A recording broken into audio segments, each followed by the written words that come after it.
थोड़ा सा आप अपने फैमिली बैकग्राउंड के बारे में बताइए। सर मेरा डिस्ट्रिक्ट आरा में घर है, बिलावर में। आरा से थोड़ा दूर है।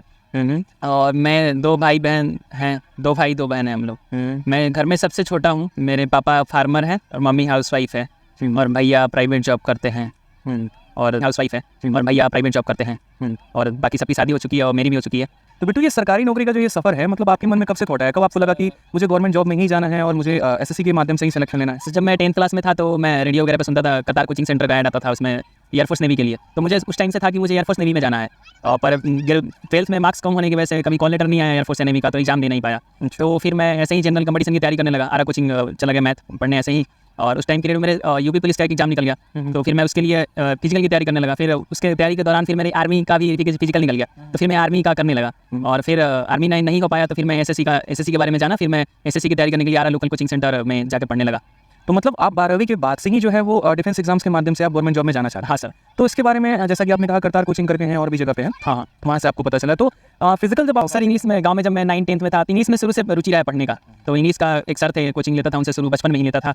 और मुझे मतलब शुरू से ही रुचि रहा कि जब मैं गांव में रहता था तो मैं घर पे गाय भैंस भी थी तो उनका भी करता था। तो मैं भैंस चराने जाया करता था, गाय भैंस, तो अपने पॉकेट में डिक्शनरी वगैरह लेके जाया करता था। तो उस टाइम से वो कैब पढ़ने का बहुत जुनून रहा है शुरू से ही। तो उस टाइम से ही वर्ड पढ़ता था मैं। वो कैब पॉकेट डिक्शनरी आती थी एक्सपोर्ट की, तो उसके डिक्शनरी से हम वर्ड याद करते थे।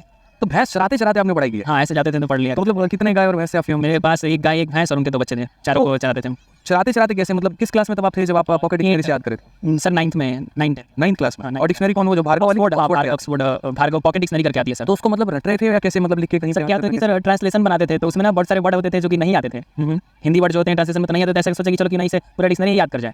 अच्छा, उसको शुरू से याद करने लगे ऐसे ही। शब्दों का आपको एसएससी में चल के फायदा पहुंचा? हाँ, बहुत फायदा पहुंचा है सर। कैसे, मतलब क्या उनको डायरेक्ट आप ग्रामर में यूज़ कर पा रहे थे, या पैसेज में आप उसको क्लैरिफाई कर पा रहे थे, या डायरेक्ट आपके साइन वेंटो वहाँ से आ गए? सर हमेशा यूज आया है सर, वो चाहे 10th के एग्जाम में हो, 12th में, हमेशा इंग्लिश का तो वर्ड है सर। तो जो वर्ड पहले था अभी भी हम वो वर्ड पढ़ते ही हैं, वो तो सर सेम रहेगा, सेम में उसका फायदा हुआ है सर। ठीक है। तो चलिए, उसके बाद 12वीं आपने की, उसके बाद अलग अलग आपने डिफेंस एग्जाम्स में ट्राई किया और आपका नहीं हुआ, तो उसके बाद एसएससी में आप आए। तो एसएससी की तैयारी आपने कब से शुरू की?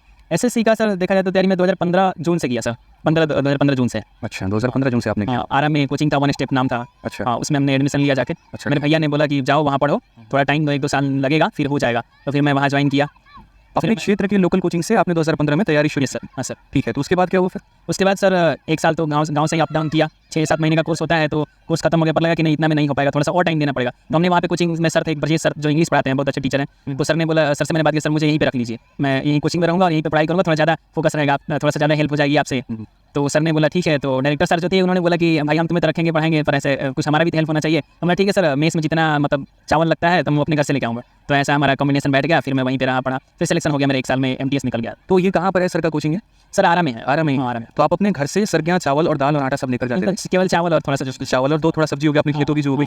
और वो अपने हिस्से का लेके जाते थे या लगभग सबके लिए लेके जाते थे? ज़्यादा लेके? वहाँ पे टीचर्स वगैरह रहते थे, जो मेस में खाना बनता था सबके लिए सर। अच्छा, जो मेस में खाना बनता था तो सबके लिए आप लेके जाते थे? क्योंकि किसान परिवार से हैं, घर पे थोड़ा अनाज हो गया, तो आपके लिए देने के लिए वही था आपके पास? जी सर। ठीक है। तो चलिए, वहाँ पर गए तो खाना भी वहाँ खुद कर बनाकर खा रहे थे या फिर मतलब मेस वाले ही बना के? नहीं सर, मेस में कुक रहते थे। अच्छा। हाँ, वो बनाते थे सर। तो वहाँ पे तो एमटीएस की जो नौकरी होती है, तो उसमें कुछ लोग जो है अपने जगह पे किसी और से नौकरी करवाते हैं और खुद लीव लेके रहते हैं, तो क्या इस बात में सच है? ऐसा हमारे डिपार्टमेंट में नहीं है सर। आपके डिपार्टमेंट में ऐसा नहीं? इनकम टैक्स में ऐसा नहीं है। ऐसा इनकम टैक्स में आपका नहीं है, मतलब आप इनकम टैक्स डिपार्टमेंट में थे। ठीक है। तो एमटीएस का लगभग जो आपका इन हैंड सैलरी आ रहा था वो कितना आ रहा था? सर जब मैंने ज्वाइन किया था 2019 में तो 24,500 था, और अभी मेरा पिछले 2023 जनवरी से प्रमोशन हो गया, नोटिस सर्वर बन गया मैं। अच्छा। 2000 ग्रेड पे पहले 18 निकल गया था फिजिकल, तो मैं सोच रहा कि अब तो जॉब हो ही जाएगा, क्योंकि रिटर्न उतना नहीं होता है। आर्मी में आप तो एमटीएस में थे ना? मैं पिछले जब 2014 की बात करूँ, जब आर्मी निकला तो मेरा ग्रेजुएशन में बैक लग गया था, तो थोड़ा ग्रेजुएशन लेट हो गया मेरा। 2018 में ग्रेजुएशन हुआ, तो इस वजह से सीजीएल 2018 का मैं नहीं दे पाया। हालांकि मैंने पीटी दिया था देखने के लिए कि निकल रहा है कि नहीं निकल रहा है, तो पीटी मेरा 162 मार्क्स आया था, तो अच्छा था। पर मैंने मेंस नहीं दिया क्योंकि ग्रेजुएशन तो हुआ नहीं है, तो इसलिए नहीं दे पाया। ठीक है।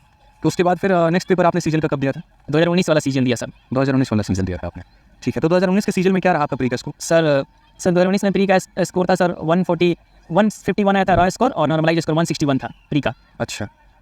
तो फिर उसके बाद मेंस की तैयारी में क्या रहा? का सर मेरा सर 18 नवंबर को था, जो नॉर्मलाइजेशन की वजह से मेरे मैथ में 25 मार्क्स कम हो गए थे।